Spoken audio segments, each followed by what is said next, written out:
સાધુના વેશમાં લૂંટ ચલાવતો શખ્સ પકડાયો છે। દહેગામની બદારી ગેંગનો સભ્ય અમરનાથ પઢિયારની ધરપકડ કરવામાં આવી છે।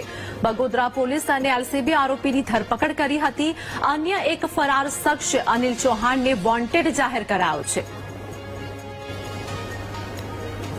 સંવાદદાતા હરિઓમ અમારી સાથે જોડાઈ ગયા છે। ધંધુકામાં સાધુના વેશમાં લૂંટ ચલાવતો શખ્સ પકડાયો છે, શું વધુ અપડેટ?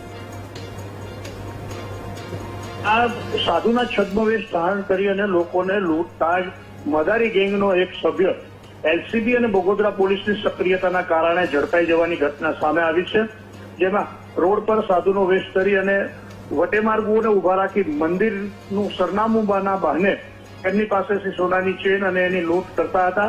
ત્યારે પોલીસે અમરનાથ પઢિયાર ગણેશપુરા મદારીનગર દહેગામના આ વ્યક્તિને હાલ ઝડપી પાડ્યો છે। તેની પાસેથી 1 લાખ રૂપિયાની કિંમતની 2 સોનાની ચેન પણ કબજે લીધી છે અને આ આરોપી ગુનાહિત ઇતિહાસ પણ ધરાવે છે। જ્યારે બીજો એક આરોપી અનિલનાથ જે મદારી ગેંગનો સભ્ય છે તેને હાલ વોન્ટેડ જાહેર કરી એને પણ ઝડપી પાડવાના ચક્રો પોલીસ અને એલસીબી દ્વારા ગતિમાન કરવામાં આવ્યા છે। ત્યારે માર્ગો પર સાધુઓના વેશમાં આવી અને લોકોને લૂંટતી ગેંગને ઝડપી પાડી પોલીસે બહુ મોટી સફળતા પ્રાપ્ત કરી છે। જી આભાર હરિઓમ સમગ્ર માહિતી આપવા બદલ।